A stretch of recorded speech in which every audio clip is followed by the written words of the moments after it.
Hi, this is Tisha. Welcome to my channel. Recently, I took the IELTS exam in both the academic and general training modules. I scored 9 in the listening section both times.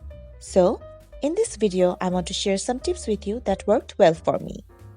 I'm going to make more videos about each section of the IELTS exam and publish them in the upcoming weeks.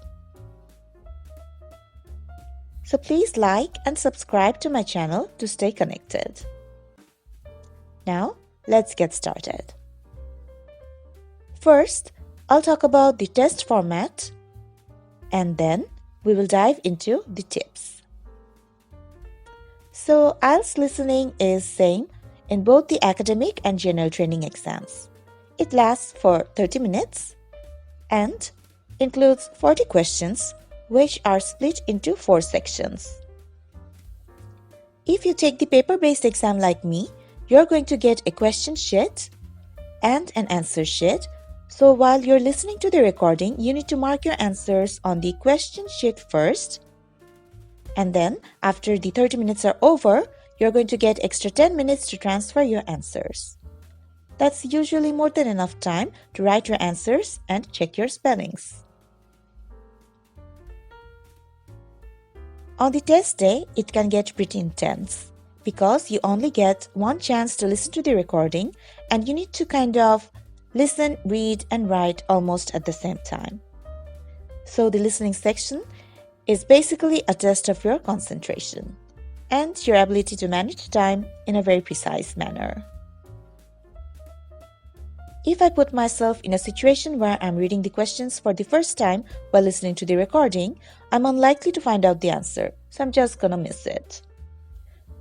Therefore, I need to read the questions before I listen to the recording, and that's the idea in the test too, because when it starts, they give you a few seconds to read the questions, and you really need to use that time to the maximum. So as soon as you see the upcoming section, read the questions before the recording starts again. This is tip number 1. Read ahead as soon as you can. Also, when you read ahead, you can predict the kind of answer it might be based on the context of the question. So, tip number 2 is predict answer type. Like, will it be a number, a name, a verb, adjective, or a phrase? Speaking of phrases, sometimes your answer can be more than a word, but a limitation is given. For example, no more than 2 words and/or a number. What does it mean? Well, here are some possible answer options. Maximum 2 words and/or a number means it can be 1 word such as house or 2 words such as parking spot, or 1 word and a number, for example 5 billion, or at most 2 words and a number such as 5 billion years.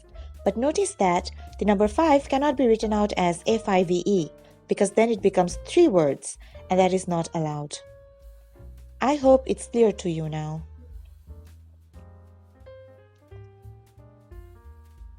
Next, once one section's recording is finished, they tell you that you have some time to revise your answers.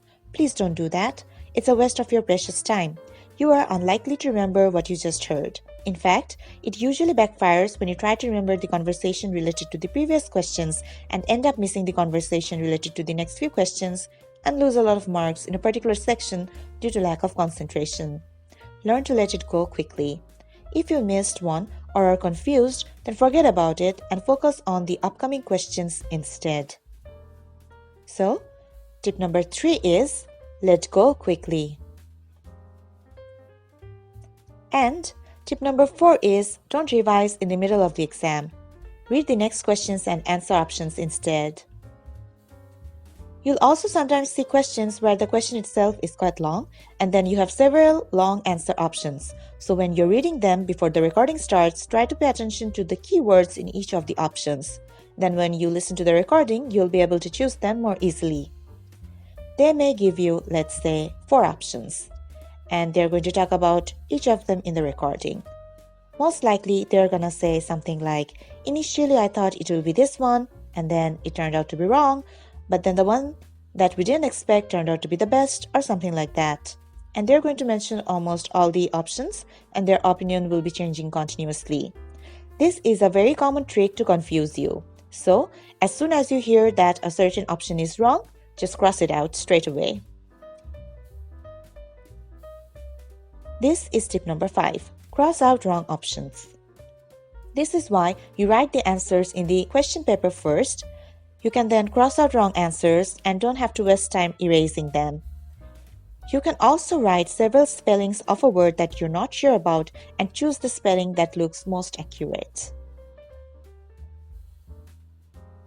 So, tip number 6 is, don't write directly on answer script. One more thing, if you don't know what the answer is, make a guess, because you don't lose points for incorrect answers. So tip number 7 is, don't leave blank spaces. Incorrect answers are better than no answers, because who knows, you might have guessed right. Next, whenever there are diagrams and maps, it can get confusing as to where to look, which part of the picture they will be talking about first, and so on. In this situation, always follow the answer number sequence. It is unlikely that they will talk about number 15 before they're talking about number 14. So tip number 8 is, follow number sequence. Always pay attention to the order of the numbers. Otherwise, they will be successful in distracting you and you will miss the answer of several consecutive questions. By the way, remember that spelling matters. You have to spell correctly in order to get a point for your answer.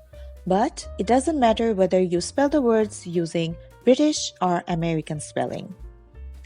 Moreover, in the test, you usually have to write down a complicated name. It might be a surname or a name of a street. In this case, usually, they pronounce the word first and then they spell it out. But the spelling will be a bit weird and not what you expect. Or you will need to write down a telephone number, but instead of saying 0, they'll say O. Like James Bond is 007. So, pay close attention to that. You'll also hear a range of accents, British, American, Canadian, Australian, or even New Zealand ones. But the good news is it's kind of fake, which means that unlike normal spoken English, it's spoken quite clearly, so you should be able to understand it anyways. Finally, tip number 9, and it is the most important one, and that is always read the instructions carefully. Sometimes you have to write down one alphabet like A, B, or C, sometimes a word, sometimes more than a word. You are likely to mess up if you don't read the instructions carefully. So, these are my 9 tips to do well in IELTS listening.